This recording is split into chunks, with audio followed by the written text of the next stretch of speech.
اراده مې ان شاء الله تعالی شي آزاد ده او هیڅ پارټو کې شمولیت اراده نشته د خیره سره. اعوذ بالله من الشیطان الرجیم بسم الله الرحمن الرحیم. قدرمنو کتونکو السلام علیکم ورحمۃ اللہ وبرکاتہ.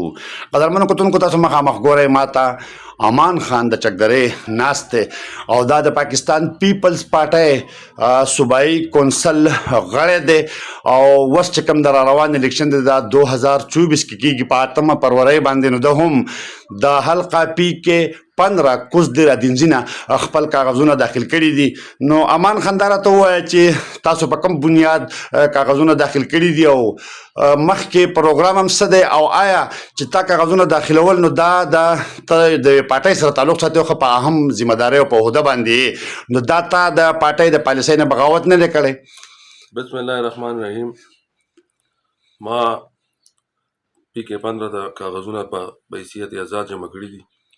د هغې وجه دا وه چې دا به هله په وایلیشن دی، د دې نه انکار نشته چې وایلیشن نه دی، خو د دې نه مخکې بل یو ورور دی چې هغه هم اپلیکیشن ورکړو پارټۍ له او ما هم ورکړو، ما ډېر مخکې ورکړو.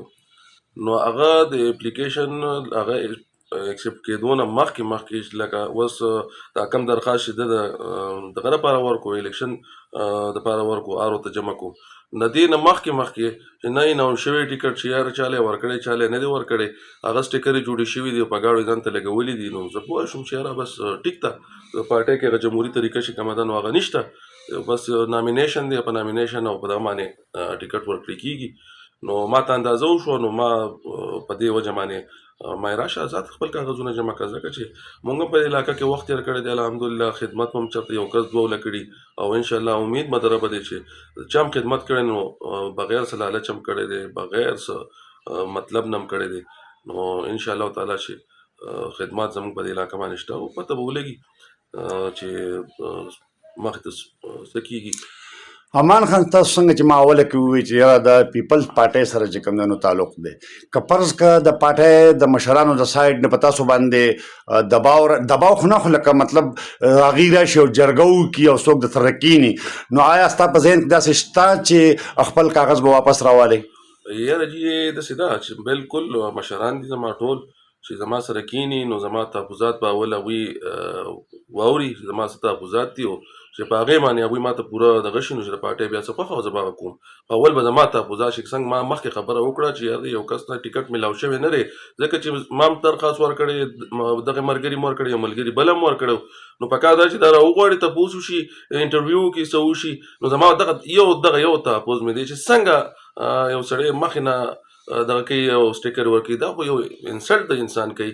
نو کم از کم چې دا په مشوره ما مخکې م ویلي دي، څو موقعو کې ما ویلي چې په مشوره د مشرانو په دغه باندې ټیکټ ورکړی شي نو زموږ د ټولو په اتفاق خو هغه شانتي ونه شوه، نو مخې ته به ګورو، الله دې خیر وکړي انشاءالله تعالی. چې زما خو خپله اراده دا ده چې نه د پیسې دپاره سیاست کوم، نه څه د نوم دپاره سیاست کوم، واحد د الله د رضا دپاره سیاست کوم او الله په ځان ګواه کوم چې زه به د پیسې دپاره نه خپل جایداد پیسې واکم انشاءالله تعالی، او نه به خپل کور ته حرامه پیسه راوړم، نه ټیکې خرڅوم، نه د سنیټ اوټ خرڅوم، نه بل څه کار کوم.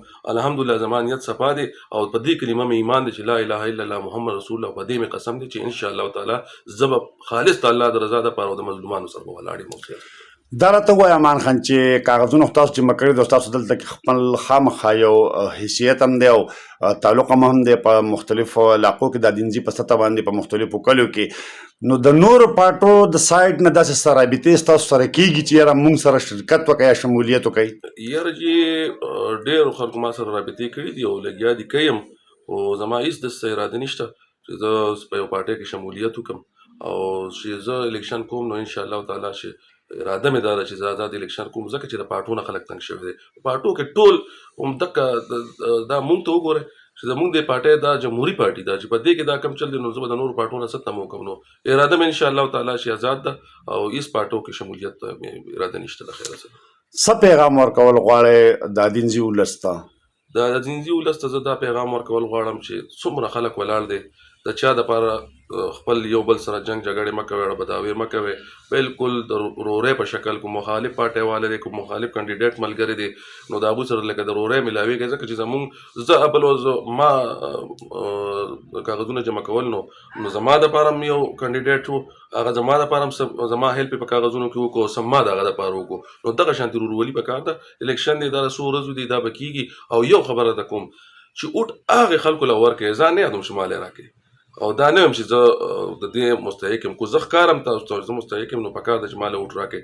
او کو زه نه یم، هغه سړي له اوټ ورکړئ چې تاسو ته پته وي دا اوټ چې کوم دی نو دا ګوره دا یو فریضه ده په د دې عوامو، د دې مظلومو، د غریبانانو خلکو چې نن سبا کم وخت کم حالات دي، نو دا د هغې خلکو د وجې دي چې چا مونږ غلط اوټ استعمال کړی و، هغوی له مو ورکړی دی. هغه سړي له اوټ ورکړئ چې تاسو ته پته لګي چې دی زما په اوټ باندې څه کوي. آیا دې بل په دې ټیکهداري کوي، ټیکې خرڅوي، نور څه کرپشن کوي، نو هغه سړي له اوټ ورکړئ چې د هغه لمن صفایي، ځکه چې دا د دې غریبو حق دی. او د دې غریبو دا اوټ زما اوټ چې زه یو کس ته اچوم یا د بل اوټ ما ته اچي، نو دا د دې ټول عوامو، د دې ټول انسانانو سره چې د دې زنانوارانو په باندې حق دی چې غلط اوټ استعمال نه کوي، غلط سړي له اوټ ورنه کوي. نور انشاءالله تعالی زما ته وایي چې الله پاک دې په 8 فروری باندې الیکشن د 8 فروری پورې داسې څه واقعه خدای پاک رانولي، او الله دې په امن سره او د خیر سره دا الیکشن وکړي. او بیا یو پیر د عوامو ته دا پیغام ورکوم چې موږ وروڼه یو ټول، یو بل پسې به بدې ردې نه وایو، یو بل سره اړه بداوي دې یو بل په سر باندې نه کوو. دا یو څو ورځو خبره ده، او انشاءالله تعالی الله به په خیر تیر کړي، او الله دې هغه وکړي چې د دې ملک، د دې قوم، د دې مسلمانانو پکې خیري. او انشاءالله تعالی زما یقین دا دی چې پاکستان زموږ دا صوبه، زموږ دا دینځای دا به واپس په خپلو خپو ودرېږي، ترقیاتي کارونه به کېږي، روزګارونه به دې ته راځي. او موقع الله پاک راکړه نو انشاءالله تعالی زه به بھرپور اواز د دې خلکو، د دې عوامو، د دې نوکر پیشو خلکو اواز به زه اوچتوم. جی قدرمنو کتونکو دا امان خان چا چې د PK-15 د پاره چې کوم د په آزاد سیاست کاغذونه جمع کړي دي، تاسو واورېدو. الله دې کړي چې د خپل مقصد کې کامیاب او کامران شي. تر بل پروګرام پورې خپل کوربه اسرار له اجازه ورکړئ. د الله په امان.